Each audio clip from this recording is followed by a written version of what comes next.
waaw débat yooyu yàgg na Sénégal ah régime bu fi nekk bu crise politique amee ñu agité débat yu ni mel. dara bees aussi. dara bees aussi mais ci li ma fekkee gum. ci histoire politique Sénégal tamit mosuñoo yegg foofu. mosuñu faa yegg mosuma fee gis gouvernement d'union mosuma fee gis voilà ay élections anticipées noonu rek. ci bu gannaaw bi alternance amee ba ñu dissoudre assemblée ba def législative yu njëkk yi. voilà yenn gouvernement yu nga xamante ni loolu sax yàgg na trop. mooy ba Abdou Diouf daan jël gouvernement am yenn saa yi dugal ci PDS bu Abdoulaye Wade ak quelques membres yu PDS yooyu gëj na fi bu dee Macky Sall 12 ans yi mu fi def moom moo géré li muy géré ak ay alliés. Voilà c'est de bonne guerre aussi mu jógee ci opposition bi ça veut dire quoi ça veut dire que crise am na crise bi du crise bu ndaw. crise politique la bu prononcé wu. entre le premier ministre et le président de la République. crise bu tollee foofu munoo ci génnee aspect institutionnel bi. loo ko réfuté voilà day am impact ci suñuy institution parce que.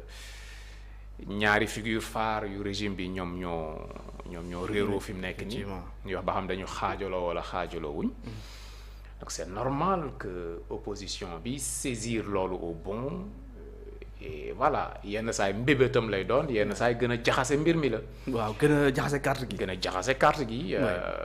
opposition bi bu dee xuloo bi am na il faut que mu jëm ci tirer profit. ñi ci tirer profit moom mooy wane ne voilà dara doxul. Et ce serait quand même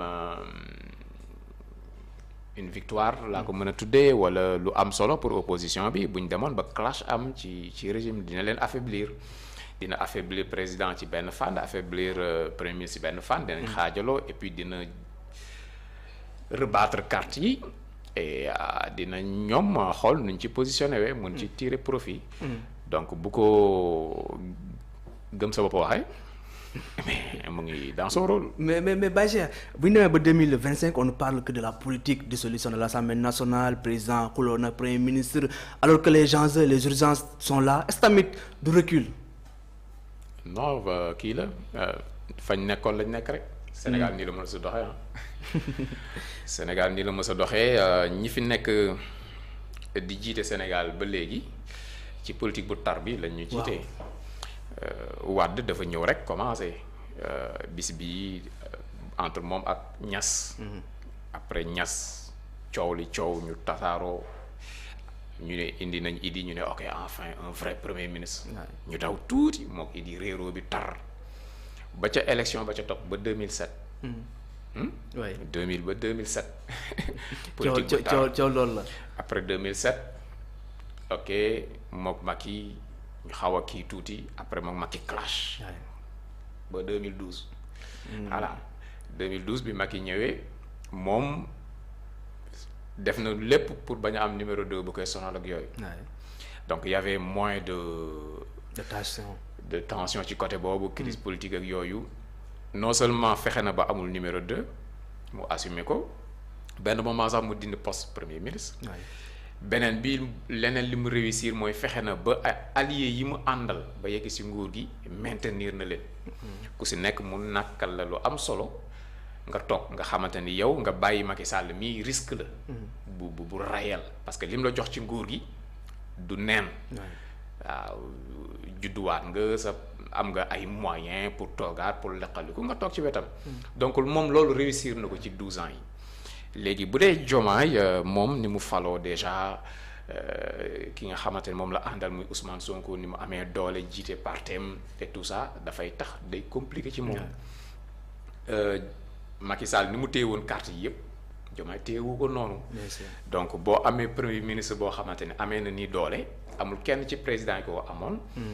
mën na jafe yenn saay te loolu moom mooy li nga xamante ni moom moo feeñ nii. mais du lu bees. nekkul lu bees du lu bees dafa gën a metti nag parce que gën a bees la gën a metti la. waaw metti na actuellement dafa metti d'autant plus que ñoom rupture systémique lañ ñu jaayoon. donc jàppoon nañ ne gaayele li ñu nekkoon ci calcul pour élection bii di ñëw naka laa ci positionné lan laay am ñoom nekkuñu ci loolu. Et il s'avère que ne ay politique lañ comme ñeneen ñëpp. dañ nekk seen calcul ak seen jeu politique. Maxu Mandela maa ngi koy wax léegi on évoque une possibilité en tout cas dissolution de l'Assemblée nationale que est-ce que tamit bu fekkee ne président envisagé na dissoudre l'Assemblée nationale est-ce que mën na ci am dara. Non il faut replacer le débat. Le président de la République à l'état actuel parce que Pape Cheikh dafay wax crise institutionnelle mais c'est pas une crise institutionnelle. C'est une crise interne à Pastef parce que ba léegi nii. mais mën na tamit affecter. non mën na affecter yegguñ foofu ba léegi nii toutes les institutions de la République moo ngi dox normalement ministre yëpp a ngi liggéey. L'Assemblée nationale fait son travail. Oui. Le gouvernement fait son travail. Tous les trois pouvoirs fonctionnent amul benn bu ci am dysfonctionnement te dégg naa ñuy wax ne nañu des gens qui menacent avec l'article 52 de la Constitution. Article 52 de la Constitution yegguñu fa te jëmaguñu ba fay yegg te duñu fa yegg. duñ fa yegg article 52 de la Constitution. Non article bi dafa ne lorsque les institutions de la République l'indépendance de la nation. Maanaam en temps de guerre am na kii wak coow leeg genre yooyu noonu. L'intégrité du territoire national et l'exécution des engagements internationaux sont menacés d'une manière grave et immédiate. Xam nga on n'entrevoit même pas catu loolu sa gisaguñu ko. Est-ce que yaa ngi dégg non jegaguñ foofu et que le fonctionnement régulier des pouvoirs publics et des institutions est interrompu. Le président de la République dispose de pouvoirs exceptionnels.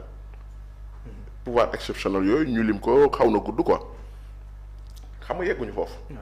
Donc mais la Constitution moo jox le président de la République le pouvoir de dissoudre l'Assemblée nationale après 2 ans d'existence. Loolu c'est sûr que mais faut pas prendre ça comme juste une boutade de l'opposition. C'est très intéressant non c'est pas des conneries de l'opposition de. jàppal leen bu baax te man gëm naa ne fa lañ jëm. non gëm naa ne fa lañ jëm déglu ma wax la benn affaire. allez-y. ñaar moo mën a nekk Ousmane Sonko da ngay négocier ak moom te dans une république normale. Mais boo amee le pouvoir exécutif amoo le pouvoir législatif loolu la ñuy wax la coexistence da ngay waxtaan da ngay négocier parce que ñaar la. Pouvoir même gis nga les ministres les ministres comme le premier ministre ils ont un double degré de responsabilité. waa déglu non yegguñ fa loolu Sénégal noonu la mës a mel depuis que la Constitution existe noonu la mës a mel. xam nga aux États-Unis le shutdown am na aux États-Unis mu am un blocage mais c'était pas une crise texte yi ñoo ko bindee noonu. toog nañu presque 50 jours xaw ma su ma juumul le fonctionnaire américain mënul fayeeku di liggéey te mën a fayeeku parce que soo yoree pouvoir bi amoo bële da nga war a waxtaan ba jiboo Diomaye nag bu dee dafa séparé wu ak Ousmane Sonko déggoowuñu ci naka la ñuy doxale la séparation des pouvoirs les impose à négocier ñu waxtaan ba jiboo mu ne pour réew mi mën a dox. loolu c'est dans les textes c'est dans les dispositions. Parce que ici il y a un équilibre même si le pouvoir la séparation des pouvoirs elle est beaucoup plus favorable au camp présidentiel bul seetlu ne tout ce qui est finance tout ce qui est décaissement tout ce qui est contrôle du budget c'est donné à l'Assemblée nationale. xaalis bi le pouvoir exécutif di liggéey assemblée moo ko koy jox.